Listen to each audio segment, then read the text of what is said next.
government has been talking of the blue economy. How can we utilize our waters? Talking about the rivers, we're talking about the lakes, we're talking about all the water that we have. We've been having these oceans ever since Adam was a boy, if I may say that. We call it blue economy because when you look it from up, it appears blue.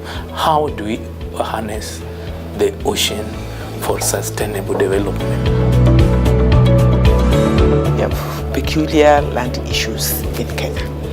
The land is very, very expensive, particularly in Kenya, and I think it is the same in the whole of Africa and the world as a whole. More than 30% of the power is produced by lignite coal, and we will need this coal for a long time, but not forever. We call it bridge technology, so maybe in 20 years we are totally based on renewable energy.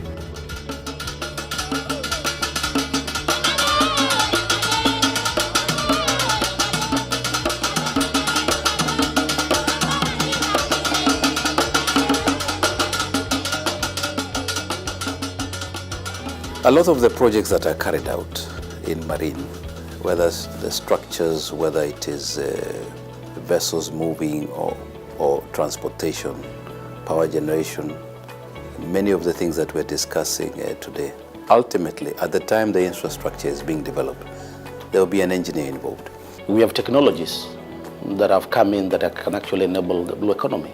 Like now, the presentation from an engineer from KPA that talks about how to harness electricity from the ozone thermal technology that uses the waves to generate power. To me, I think is exciting. First of all, I want to appreciate, I know they have been appreciated, they will be appreciated a lot more, our beautiful women engineers. Can they stand up one more time? Thank you. Thank you very much. And we actually sat down, how can we be having the 5th African Engineering Week and the women? Not because we decided to seclude ourselves, but because we know that there are peculiar issues we need to do. We need to encourage ourselves, and we need to let our colleagues know, just like Emelda has said, that we are not mothers sitting with you, we are professionals sitting with you. And so you should see us as professionals. We are in a cyclic era of water deficit. I know by now people have forgotten in January this year we had a very, very bad drought. By May we were all swimming in floods, people are being swept away. Goal number 9, innovation and infrastructure. Women in science and technology amount to about 45 to 55% of researchers, whereby only 1/5 the countries achieved this gender parity. You only have the air blower providing air for aeration, and the same air is used to pump water from one chamber to the other. If you're going to provide access, you need to tie it to value addition. In other words, can you provide some education for these women? Not just to use the energy to light, but to use the energy for productivity. You cannot tell us there's a sect of human beings that cannot get children on account that they're engineers. When you're doing your employment, when you're doing your deployment to sites and everything else, please bear that in mind. And remember that this childbearing comes to an end at some point. It has to be done, and you have to recognize that, and you have to give us space to be engineers and to be mothers. Of course, when we got together on Monday to talk about our issues, we confirmed to our allies, the male engineers, that we are here to stay and they need to include us in their conversations and in their plans.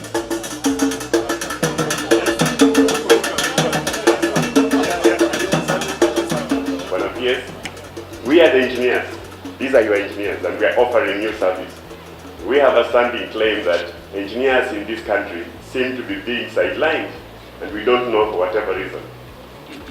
Government parastatals that used to be domain of engineers seem to be slowly being taken away and given to non-engineers to run. And you can see the effects. Kenya Power, Kenya Pipeline.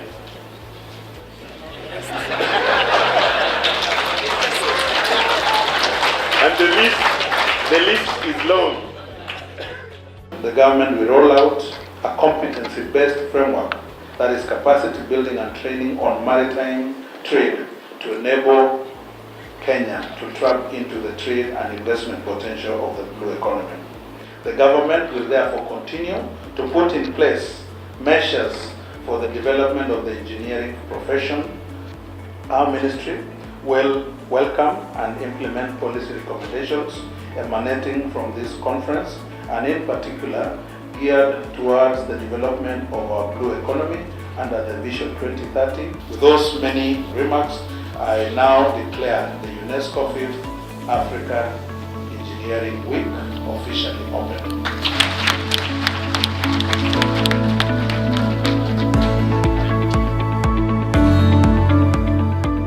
The last 3 days, we've been getting about between 200 and 300 school children, half of boys, half of girls, coming here to see what engineers are doing, to be talked to by engineers and be mentored.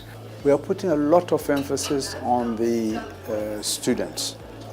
For example, right now, I took up a position as the chairman of the councils of one of the technical universities, because really that's where everything is going to start from. If you don't produce good students, if you don't produce to fill the pipeline, you're wasting your time.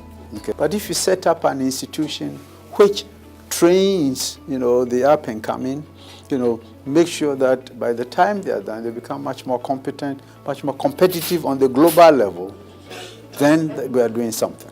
We also know that these students that we've mentored are not going to be amongst the statistics of those women scientists who are found in the leaky pipeline. They're not going to fall out because they go there with an informed, mind. They have decided, and they're able to, survive the pressure that is out there. If they're told, you tell them they cannot do it, they'll tell you, I know myself, I can do it, and they'll prove it to you. We heard engineers from all over Africa talking to students about their real life. We try as much as possible to get women engineers so that the girls also get encouraged to take up this issue, that engineering is not only for men. In order to stem the migration of these young ones to foreign countries, who will now benefit from their intellectual capacity. So we need to do that. We talk to the students to encourage them. They should not fear like the subjects, chemistry, physics, and other sciences. They should come in big numbers when it comes to engineering. So when they see a young engineer like me talking to them, they get that. I got some quite phone calls. They were asking, how can I be like which subject? Where should I focus more? So we advise them, we give them the roadmap to becoming an engineer. Which means that you should be able to apply the technologies that are relevant to that new context. Which means that you have to engage in a lifelong learning context. Which means that you have to go down the route of continuous professional development. In Africa, that is equal to the best in the world in terms of the professional services delivery, in order to improve standard of living and the quality of life for all people in Africa. Thank you very much. This production of electricity and also we use the cogeneration, the CHP plant, and use it in the gasification plant. The municipal solid waste will be taken in by the gasification plant. More research needs to be done around the coastal region. Previous researches have shown that Lamu and Mombasa tides are viable for exploitation. We can actually reduce the cost of projects and encourage people to invest in agriculture and reduce the fight for food versus energy. The pressure that is required to across the semi-permeable membrane is between 19 bars and 25 bars. I appreciate so much. It's an opportunity it's a great opportunity. It's a really great opportunity, and I would encourage also students to participate and write papers.